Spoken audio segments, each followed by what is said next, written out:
Items E1, 2, and 3. Second. Becker and Mrs. Shaw, is there any discussion on any of those items? I find this surprising, but I do have a question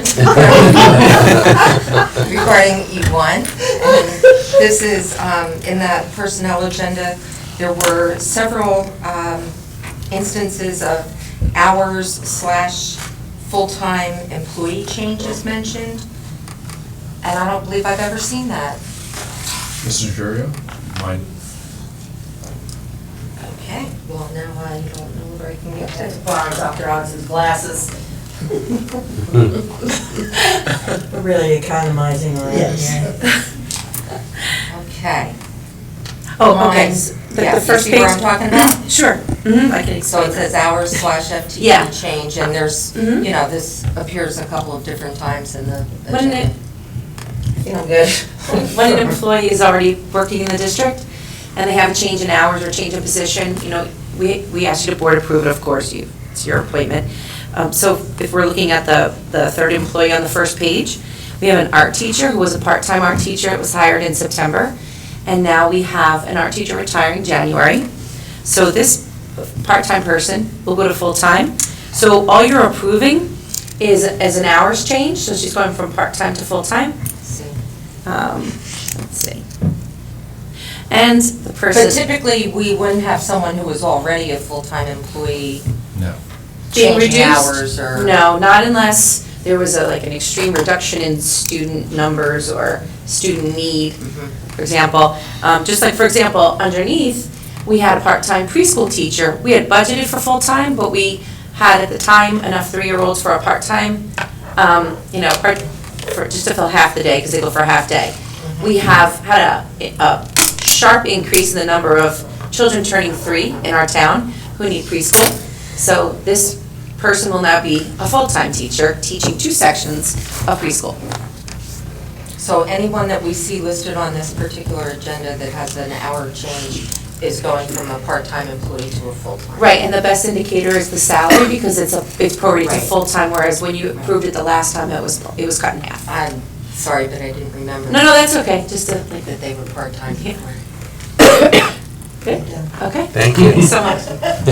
For now. Any other questions on those items? Take a roll call. Mrs. Becker? Yes. Mrs. Chu? Yes. Mrs. Lax? Yes. Mr. McAvoy? Yes. Mr. Felchak? Yes. Mrs. Shaw? Yes. Mr. Simmons? Yes. Dr. Cohen? Yes. Motion carries. Any old business? No old No business. business. Any committee or organization reports?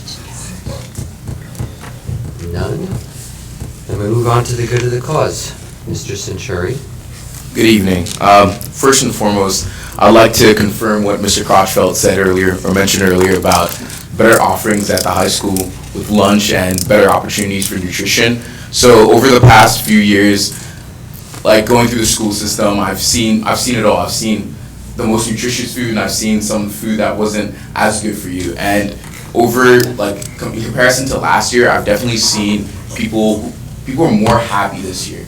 They go to lunch, a lot more people are buying rather than bringing, and a lot of people who were like, oh, I would never buy lunch at East Brunswick, oh, I'm just gonna bring my lunch, it's better, are definitely transitioning to buying lunch after seeing everyone get salads that are actually good, not salads that are in a cup and then you eat them and they're not really as nutritious, or you don't get the quantity you want. So I've seen a lot more people moving towards buying salads.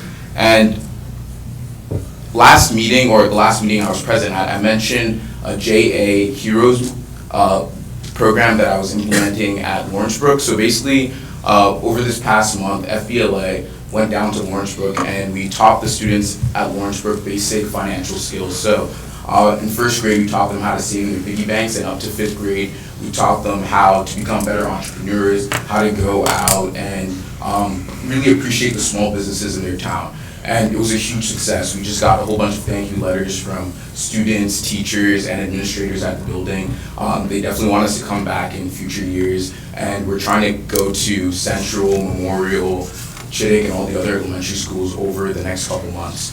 Alumni Day is coming up, so right now I'm doing college applications, trying to get all that done, and it's really, really stressful. And Alumni Day is a chance for students, seniors especially, to network with people who've left our school and are actually making a name for themselves on the college circuit and in the real world. And I think it's going to be quite illuminating to see how you can continue to make your mark once you leave college, even once you leave high school, even though you're going out and you're afraid that I don't know what's going to go on out there. I don't know if it's going to be the same as high school, if the classes are going to be the same, if the rigor is going to change, if I'm going to be as prepared as I should be.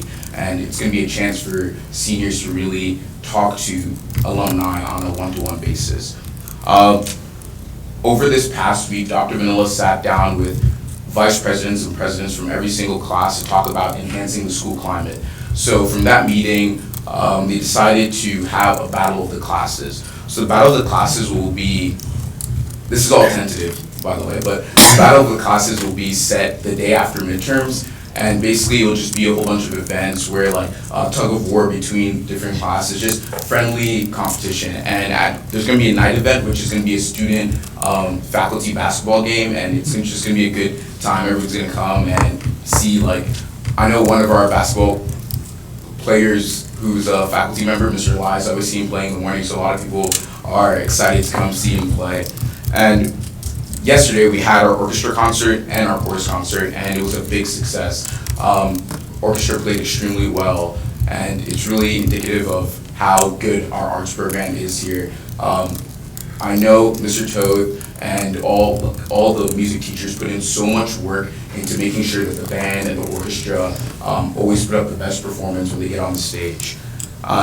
In the upcoming weeks, we're going to see a lot of honor society inductions, including Mu Alpha Theta, German Honor Society, and NHS. Last year, Mr. Cohen spoke at the NHS induction, and this year, a lot of people are looking forward to seeing new members get inducted into the society and actually excel and do well. Tomorrow is Asian Club's Bubble Tea House. Bubble Tea House always gets a huge turnout. Asian Club, I was actually talking to Dr. Vanilla today about how Asian Club is it generates the most revenue out of all the clubs in our school, because for some reason it's such a culture, it's such a tradition, bubble tea house, ping pong tournament, there's a huge turnout, everyone always wants to go and really enjoy and get involved in their school. And yeah, so that's pretty much it for today, but yeah. I don't think you need to worry about doing well in college and being able to get up in front of people and speak. I think you're going to do just fine. Mrs. Lux. Okay, so before I start, I just want to say that some of the happiness you spoke about, I'm sure, is the beautiful new cafeteria, right? Yeah. The food's awesome, tastes good, but the cafeteria, It's the USB plugs.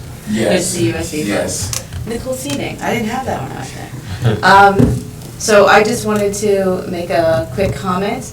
I know a lot of people are talking about the article in the Sentinel about the security and thanking the board, and I just wanted to say thank you to our security and safety council committee, I'm not sure the name, committee, and the ladies and gentlemen on that, because they worked really hard and tirelessly, and especially Chief Kraus and Alistair Kosick and Emergency Management. I just wanted to say a thank you. Some of them are actually here, so I just thought that that was worth mentioning because I felt that was their win as well. Thank you. Any other comments? Mr. McAvoy. The House of Representatives yesterday approved a sweeping bill to revise the contentious No Child Left Behind law, representing the end of an era in which the federal government aggressively policed public school performance and returning control to states and local districts. That law ushered in high-stakes testing to measure student progress in reading and math between 3rd and 8th grades. Over time, it became clear that the sanctions, as well as the goal of proficiency by 2014, were unworkable.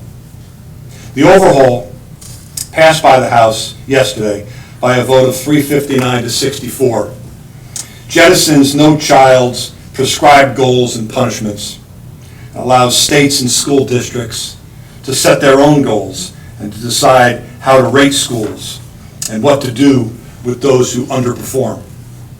Representative John Klein from Minnesota, who was chair of the House Educational Committee, said that the existing law had left the federal government micromanaging the educational system. No Child Left Behind was based on good intentions, but it also was based on the flawed premise that Washington knows what students need to succeed in schools. The bill passed Wednesday retains the annual testing requirements in math and reading. Schools must also continue to report the results by students' race, income, and disability.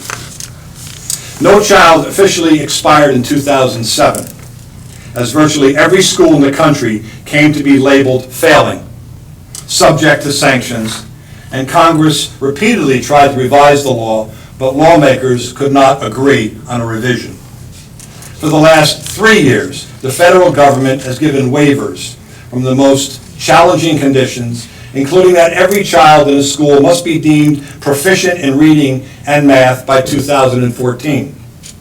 In its waivers, the administration added conditions that states tie performance ratings of teachers to student test scores, and that states adopt rigorous academic standards. Many states responded by adopting the Common Core, the new teacher evaluation, which we have, and in our state, the PARCC assessment.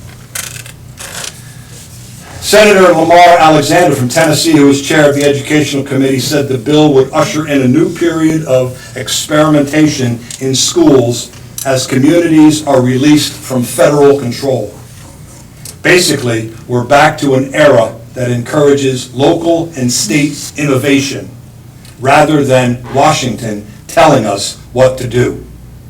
Finally, I take great comfort in knowing that Dr. Valesky and his administration team will lead our district to allow all of our students to succeed in the best possible educational environment. Thank you, Dr. Cohn. Thank you.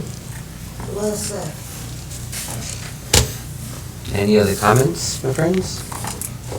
Okay, we do have a need for closed session, so I'd like to move that the Board of Education approve the following resolution.